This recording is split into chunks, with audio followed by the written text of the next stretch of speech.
पल पल न्यूज के न्यूज रूम से मैं हूं आपके साथ नदीम अकरम।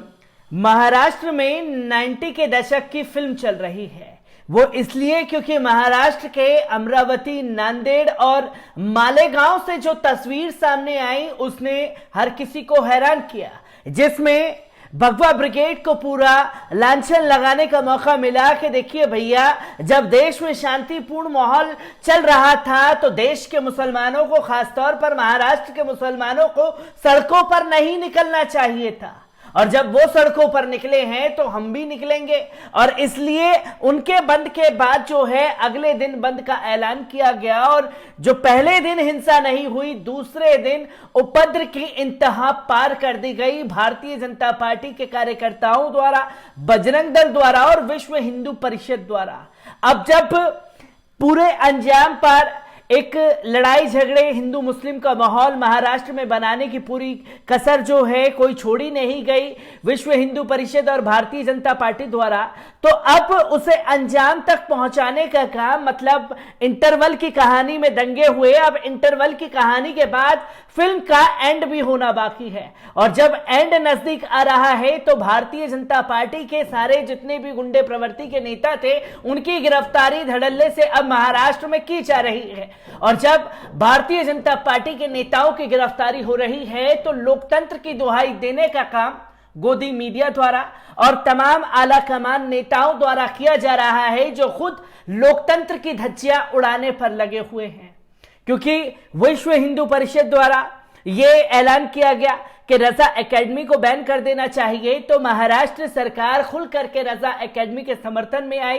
तो वहीं कांग्रेस ने भी महाराष्ट्र के कहना शुरू कर दिया कि बजरंग दल को बैन हो जाना चाहिए। अब बजरंग दल को बैन करने की मांग जो है तेज हो चुकी है महाराष्ट्र में। क्या कुछ लोगों की प्रतिक्रियाएं निकल करके सामने आ रही है, हर एक चीज को आप लोगों के सामने रखने जा रहा हूं।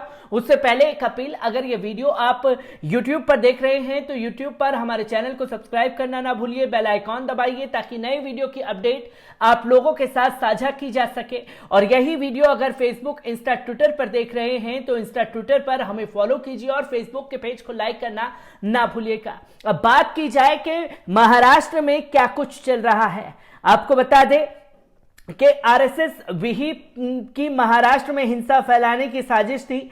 महाराष्ट्र हिंसा को लेकर राज्य में सियासत जोरों पर है। हाल ही में त्रिपुरा में सांप्रदायिक हिंसा के विरोध में निकाली गई रैलियों के दौरान महाराष्ट्र के विभिन्न शहरों में पथराव हुआ था। इसके खिलाफ विहिप ने मुस्लिम संगठन रजा एकेडमी पर प्रतिबंध लगाने की मांग की है।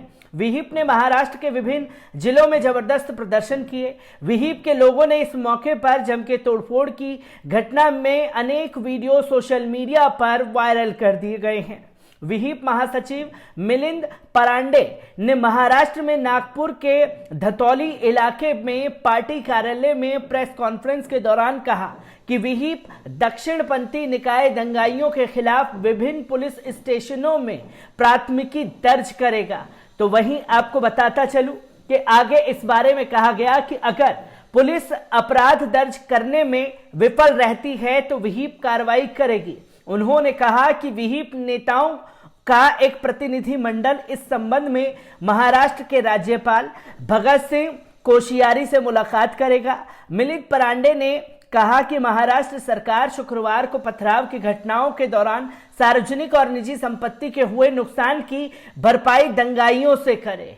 तो मतलब खुला अल्टीमेटम जो है वो दिया जा रहा है विश्व हिंदू परिषद द्वारा कि अगर पुलिस प्रशासन या सरकारी दंगाइयों के ऊपर, खासतौर पर दंगाइयों से रजा एकेडमी और मुस्लिम समुदाय को जोड़ने की कोशिश विश्व हिंदू परिषद द्वारा जारी है, तो खुले तौर पर कहा जा रहा है कि अगर सरकार और प्रशासन उनके खिलाफ कार्रवाई नहीं करेगी तो लॉ एंड ऑर्डर को हाथ में लेकर के यही सारी गतिविधियों को अंजाम देंगे। इसी के साथ साथ तनाव बढ़ता देख प्रशासन ने पूर्वी महाराष्ट्र के अमरावती शहर में 4 दिनों के लिए कर्फ्यू लगा दिया था और स्थानीय भाजपा कार्यकर्ताओं द्वारा कथित रूप से आयोजित बंद के दौरान भीड़ द्वारा दुकानों पर पथराव करने के बाद इंटरनेट सेवाएं बंद कर दी गई थी। एक दिन पहले मुस्लिम संगठनों ने त्रिपुरा में हालिया हिंसा की निंदा की। इसके साथ ही रजा एकेडमी ने महाराष्ट्र के राज्यपाल को एक ज्ञापन सौंपा था।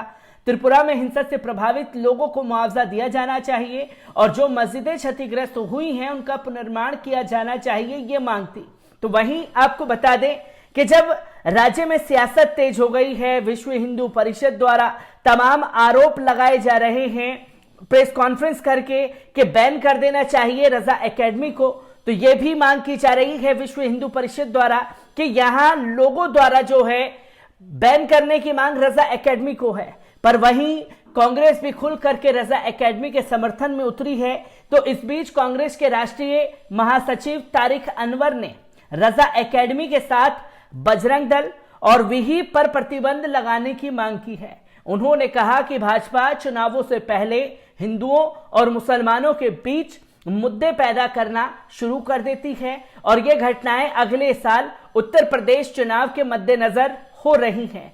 इसी को लेकर के जो है अब सियासत तेज हो गई है, जिसमें एक तरफ रजा एकेडमी को बैन कराने के लिए विश्व हिंदू परिषद, बजरंग दल और तमाम संगठन जो हैं हिंदूवादी वो खुल करके मैदान में उतर रहे हैं, तो वहीं कांग्रेस शिवसेना के लोग पहले ही ये कह रहे हैं कि अगर दंगे को खत्म करना है, प्रदेश से अगर दंगे को खत्म करना चाहते हैं तो बजरंग दल और विश्व हिंदू परिषद को बैन कर दीजिए, क्योंकि भारतीय जनता पार्टी इन्हीं लोगों के दम पर दंगे देश भर में कराती है और दंगे देश भर में कराने के बाद अपनी राजनीतिक रोटियां हिंदू मुसलमान के नाम पर सेकती हैं।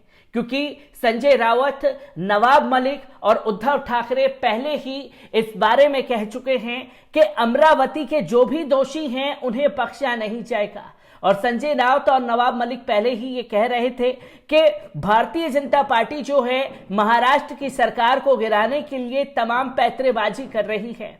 और जो दंगे यहां देखने को मिल रहे हैं और जो बांग्लादेश में हिंसा को लेकर के विरोध प्रदर्शन निकाला गया त्रिपुरा में, ये कहते हुए कि हिंदू खतरे में है, हिंदू खतरे में है, अगर सचमुच भारतीय जनता पार्टी ये कहती है कि हिंदू खतरे में है, तो संजय रावत ने कहा कि मैं मोहन भागवत जी से चैलेंज देना चाहता हूं कि हिंदुओं को बचाने के लिए दिल्ली के सड़कों पर आकर के एक एहतजाज करें और उस एहतजाज में हम भी शामिल होंगे, तब देखते हैं कि हिंदू खतरे में है या नहीं है। वैसे राजनीतिक रोटियां सेकने के लिए सिर्फ महाराष्ट्र को सरकार को बदनाम करने का काम गोदी मीडिया द्वारा और भारतीय जनता पार्टी जारी है। पर यह भी हम कह देना चाहते हैं कि भारतीय जनता पार्टी लाख कोशिश कर ले, जो भी दंगाई इसमें अगर भाजपा के नेता हुए चाहे कोई भी हुए, उन्हें बिल्कुल भी बख्शा नहीं जाएगा। और रजा एकेडमी के समर्थन में संजय रावत पहले ही ये कह चुके हैं कि रजा एकेडमी में इतना दम नहीं कि वो महाराष्ट्र में दंगे करा सके। महाराष्ट्र में दंगे किन लोगों ने कराए हैं हमें अच्छे से मालूम है, कार्रवाई की जा रही है और कार्रवाई में अगर भारतीय जनता पार्टी के नेता निकले, चाहे कोई भी निकला, किसी भी हाल में किसी को भी बख्शा नहीं जाएगा। मैं ऐसी ही खबरों से आपको रूबरू कराता रहूंगा। दीजिए इजाजत, शुक्रिया।